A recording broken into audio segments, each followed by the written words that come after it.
سب سے بڑی نیکی تو آپ کے گھر کے اندر ہے، سب سے بڑا ثواب آپ کے گھر کے اندر آپ کے ماں باپ ہیں، والدین ہیں، ان کو دیکھنا، حج کرنے کا ثواب، تو پھر ان کی بات کو ماننا کتنا ثواب ہوگا، ان کے پاؤں کو دبانا، ان کے کپڑے دھولنا، ان کے من پسند کھانے لا کر دسترخوان پہ سجا دینا اور پھر مسکرا کر کھانا کھلانا، کتنا ثواب ہوگا۔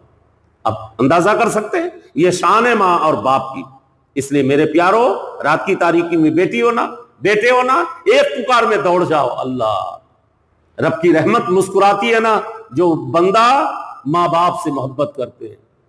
ایک ماں اور باپ 12 بچے، 10 بچے، 8 بچے، بیٹی اور بیٹے کو پال لیتے ہیں، مگر ایک ماں باپ 10 بچوں سے نہیں پالا جاتا۔ کہاں ہے سماج؟ اس لیے میرے پیارو، خود کو جنت میں پاتا ہوں دوستو جب میں ماں کے باپ کے پاؤں کو دباتا ہوں دوستو۔